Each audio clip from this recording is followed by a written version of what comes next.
Olá, tudo bem? Estamos para mais um Descomplicando o Direito, o seu canal do YouTube que pretende discutir as questões do momento dos tribunais, sempre assim, de uma forma descontraída, leve, para que você possa entender e possa opinar sempre de uma maneira mais abalizada, de uma maneira que você possa realmente dizer que você entende aquilo que você está opinando nessas questões. Nosso tema de hoje, gente, diz respeito ao habeas corpus deferido pelo STJ, tá? No curso do habeas corpus 667-203 do Distrito Federal, tá? Por meio do qual o ministro Olindo Menezes, que na verdade é um desembargador convocado, né? Conferiu o habeas corpus para a médica doutora Ana Paula Rodrigues Arias. Gente, qual é o plano de fundo? O que aconteceu aqui? E o que eu tenho aqui de interessante? Bom, primeiro, por que a decisão é proferida por um desembargador convocado? O que isso significa? Bom, quando se fala nessa figura do desembargador convocado, basicamente se está falando que algum dos ministros do STF se encontra afastado, seja porque o cargo está vago, seja porque tirou férias, alguma licença, alguma coisa assim, tá? Tratamento de saúde.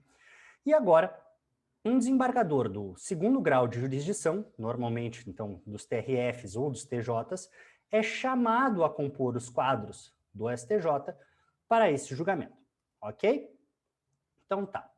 Esse é o nosso plano de fundo, então, pelo menos de quem está tomando a decisão.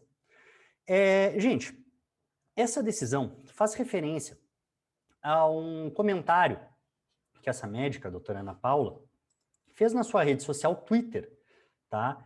Isso já faz um tempo, tá? Por meio do qual ela coloca os seguintes dizeres, tá? Isso foi em 29 de outubro de 2020, em que ela coloca a seguinte postagem: Inferno de facada maldada, a gente não tem um dia de sossego nesse país. Então, entre aspas, as palavras exatas que foram utilizadas pela médica na sua conta social, Twitter, tá? Em 29 de outubro de 2020. O que aconteceu? O Ministério da Justiça, tá? O Ministério da Justiça, vendo essa questão dessa publicação, entendeu que teria havido aqui um crime contra a honra do presidente da República, o senhor Jair Bolsonaro. Gente, e por que foi entendido que houve essa crítica, essa ofensa à honra? Se vocês estão lembrados, na corrida eleitoral que acabou conferindo o cargo ao atual presidente em 2018, houve um evento, salvo engano, foi no interior de Minas Gerais, eu não me lembro direito, eu acho que foi no interior de Minas, em que o presidente, o atual presidente, então candidato, teria levado uma facada, né? E em razão disso, teria sido internado, tudo mais. Teve um problema com ele comparecer a alguns debates na televisão, a alguns eventos da corrida eleitoral, que ele foi privado por causa dessa facada, tá? Então, a colocação aqui que se faz, a disposição que se faz é que, portanto, essa afirmação teria correlação com este fato, tá? E que, portanto, nessa medida, tá? Passaria a constar aqui como um crime de ofensa à honra do presidente da República. Gente, em primeiro lugar, isso aqui tem tudo a ver com uma série de eventos que a gente tem visto, tá, por aí afora, que dizem respeito aos crimes praticados na internet, tá, os crimes de comentários, alguma coisa assim, na internet, tá, referente tanto ao presidência da República, quanto a políticos e quanto até ministros do STF, tá? Isso aí não é muito diferente do que a gente tem visto, tá? Essa movida da ação. Mas o que foi entendido, qual a compreensão que foi adotada pelo ministro do STF aqui, né, do STJ, aqui nessa questão, tá? Ele entendeu, tá? Se vocês estão lembrados no vídeo anterior, né, no vídeo anterior, nós falamos um pouquinho das garantias constitucionais, e eu falei para vocês que o habeas corpus, ele tinha uma possibilidade de utilização mais ampla do que originalmente desenhado. Originalmente desenhado, ele serve apenas para defender a liberdade de quem se encontre, por algum motivo, constrito por ato de autoridade. Ordinariamente, o habeas corpus ele é utilizado para outras finalidades, para outras questões, que não apenas a garantia da liberdade, tá? No caso aqui em questão, esse habeas corpus foi pedido com vistas a determinar o que a gente chama de trancamento da ação penal, tá?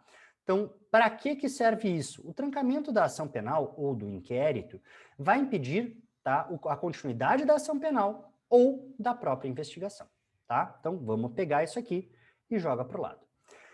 Qual foi a afirmação? Tá? Qual foi o detalhe? Que esse comentário teria se dado no âmbito da liberdade que todos nós temos, de liberdade de expressão, de dizer o que pensamos, como pensamos, quando pensamos, desde que nos responsabilizemos, claro, pelas consequências dos nossos comentários. Tá? Então, teria sido esse o intuito aqui colocado. Isso foi exposto para o ministro, e o ministro chegou à seguinte conclusão, tá? E é isso que consta dessa decisão, deste habeas corpus. Primeiro, quando se trata do crime de injúria, tá, está se dizendo respeito a um dos crimes contra a honra. E, gente, os crimes contra a honra são 3, tá? Então, se vocês quiserem pegar a informação. Primeiro, a calúnia, tá? A calúnia é a imputação falsa de fato criminoso. Então, eu digo, por exemplo, que o Josézinho, né, roubou um bem. Só que ele não roubou, tá? Eu estou fazendo essa afirmação de bobo, tá? Porque eu quero ferrar com o Josézinho. Então, isso aqui é uma calúnia, tá? Eu estou imputando falsamente um fato criminoso. Difamação. A difamação diz respeito a tornar público um fato que possa prejudicar a imagem de alguém, tá? A sua honra objetiva, o modo pelo qual a sociedade vê aquela pessoa. Então, por exemplo, se eu digo que o Pedrinho é corno, tá? Isso é uma difamação. A injúria, ela não tem esse caráter público que a calúnia e a difamação têm. Ela consiste num ataque direto à honra da pessoa, tá? Então, quando se diz aqui que ela que ela cometeu um crime de injúria, tá? A primeira consideração que o ministro faz, corretamente, diga-se de passagem, é que a injúria não qualifica um crime para persecução penal na justiça comum, tá? Ele é um crime de menor potencial ofensivo, que vai ficar restrito aos chamados juizados especiais criminais. Tá? Então, primeira grande consideração que se faz aqui, é um crime de menor potencial ofensivo. Segunda consideração que o ministro faz. Gente, para qualquer persecução penal, tá? Para qualquer processo criminal começar, é preciso que se encontrem presentes 2 elementos básicos. Tá? Primeiro, a materialidade do crime tem que estar devidamente comprovada. O que isso significa? Eu tenho que ter por A mais B que aquele crime foi cometido. Tá? Houve o cometimento de um crime. Eu não posso deixar, portanto, para a instrução do processo penal o fato de houve ou não o cometimento de um crime. Segundo lugar, mas não menos importante, tá? Indícios de autoria. Ou seja, eu pelo menos preciso ter elementos aqui que me façam crer que aquela pessoa que está sendo acusada, aquela pessoa que está sendo processada, é de fato a autora daquele crime. Tá bem?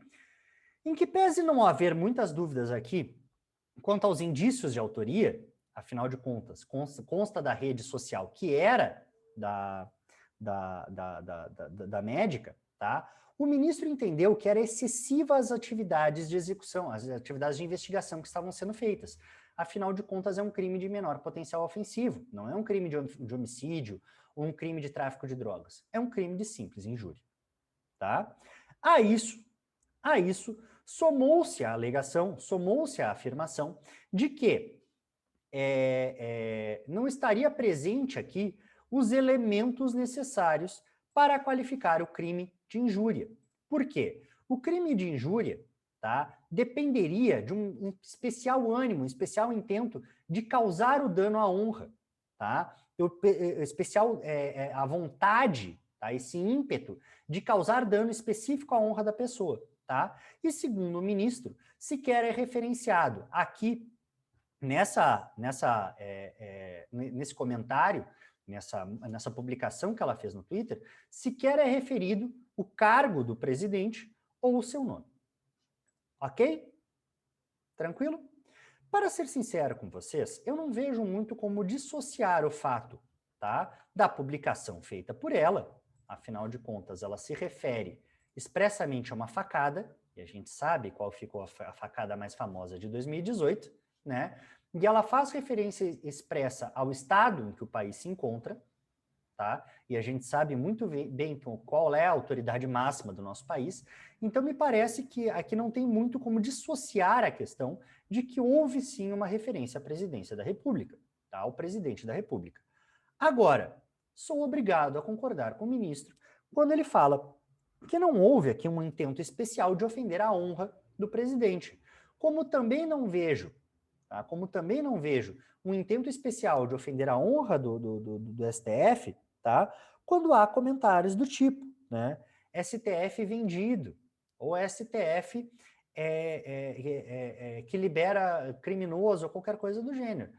Tem umas questões aqui que dizem que ficam no âmbito da crítica, tá? Que não podem ser tomadas da maneira mais absoluta.